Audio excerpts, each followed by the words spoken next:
Dark chocolates കഴിച്ചാൽ നമ്മുടെ ഹൃദയത്തിന് നല്ലതാണെന്നുള്ളൊരു വാർത്ത ചിലപ്പോൾ നിങ്ങൾ കേട്ടിരിക്കും. ഞാനും കേട്ടു. നോക്കാം നമുക്ക് എത്രത്തോളം ഈ ഡാർക്ക് ചോക്ലേറ്റ്സ് നമ്മുടെ ഹാർട്ട് ഹെൽത്തിന് നല്ലതാണെന്നുള്ള കാര്യം. ഈ ഡാർക്ക് ചോക്ലേറ്റിലുള്ള ഒരു സബ്സ്റ്റൻസ് ആണ് ഫ്ലാവനോൾസ് എന്ന് പറയുന്നത്. ഈ ഫ്ലാവനോൾസ് നമ്മുടെ ഹൃദ്രോഗത്തിനുള്ള സാധ്യത കുറക്കുമെന്നാണ് ഈ തിയറിയിൽ പറയുന്നത്. ഹൃദ്രോഗ സാധ്യത ഈ ഫ്ലാവനോൾസ് എങ്ങനെ കുറക്കും? നമ്മുടെ ശരീരത്തിലെ ബാഡ് കൊളസ്ട്രോൾ അഥവാ LDL കുറക്കുന്നതിനായിട്ട് ഈ ഫ്ലാവനോൾസ് ഹെൽപ്പ് ചെയ്യുന്നുണ്ട്. അതുപോലെ തന്നെ നമ്മുടെ BP-യിലും കാര്യമായിട്ടുള്ളൊരു വ്യത്യാസം വരുത്തുന്നതിന് ഫ്ലാവനോൾസ് ഹെൽപ്പ് ചെയ്യുന്നുണ്ട്. അതുപോലെ തന്നെ നമ്മുടെ ഇൻസുലിൻ റെസിസ്റ്റൻസിലും ഈ ഫ്ലാവനോൾസിന് ഒരു റോളുണ്ട്. ഇത്തരത്തിലുള്ള ബെനിഫിറ്റ്സ് നമുക്ക് ലഭിക്കണമെങ്കിൽ ഒരു ദിവസം ചുരുങ്ങിയത് 586 മില്ലിഗ്രാം എങ്കിലും ഫ്ലാവനോൾസ് നമ്മൾ കഴിക്കേണ്ടത് അത്യാവശ്യമാണ്.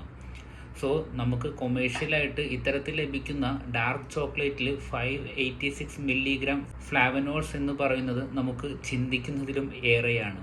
അതുകൊണ്ട് തന്നെ നിങ്ങൾ ചോക്ലേറ്റ് ഇഷ്ടപ്പെടുന്ന ആളാണെന്നുണ്ടെങ്കിൽ നിങ്ങൾക്ക് ഹെൽത്തി ആയിട്ടുള്ള ഓൾട്ടർനേറ്റീവ് ആയിട്ടുള്ള ഒരു സ്നാക്ക് ഓപ്ഷൻ വേണമെന്നുണ്ടെങ്കിൽ നിങ്ങൾക്ക് ഈ ഡാർക്ക് ചോക്ലേറ്റ്സ് ഓപ്റ്റ് ചെയ്യാവുന്നതാണ്. ഇത്തരത്തിലുള്ള കൂടുതൽ വീഡിയോകൾക്കായിട്ട് ഈ പേജ് ഫോളോ ചെയ്യുക. താങ്ക്